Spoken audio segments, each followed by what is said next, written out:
On Thursday, February 19th, Bridgewater College's senior honors students visited Monticello as part of their capstone class. The From Slavery to Freedom tour focused specifically on the history of slavery at Monticello. The students had just finished How the Word is Passed by Clint Smith, a book about how different historical locations discuss slavery on tours and events. The first chapter of this book is about Monticello. Students toured the grounds and the house, spending significant time in the slave quarters under the main floor. They watched a short video presentation on the life of Sally Hemings, an enslaved woman embroiled in controversy due to her relationship with Thomas Jefferson. Students also viewed the unmarked graveyard where around 40 slaves were buried, and the contemplative site where the names of known slaves are engraved.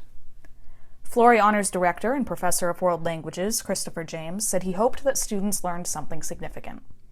I think what I'd like students to come away with is an understanding that a visit to a site like Monticello it's not an excursion. It's not an outing. It's not even a visit, but it's like education writ large. It's something that becomes part of us.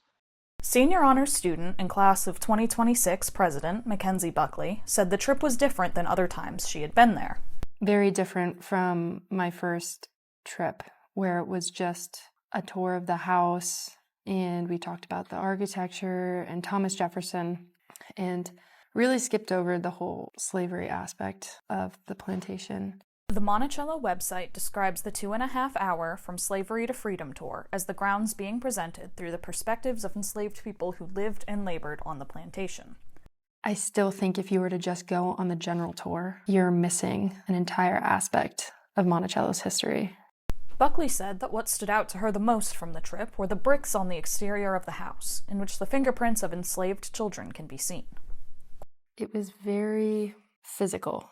It was something physical and tangible that you could connect to something that is not tangible. To have that connection, it really makes you realize that not that it just happened, but there is a part that you'll never get, that you'll never understand.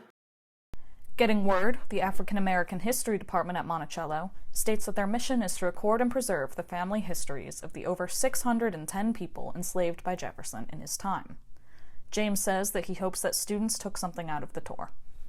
I think ideally, the purpose of the kind of tour we did at Monticello would be to make some kind of small and lasting change in each of us. I hope students experience that and continue to reflect on it.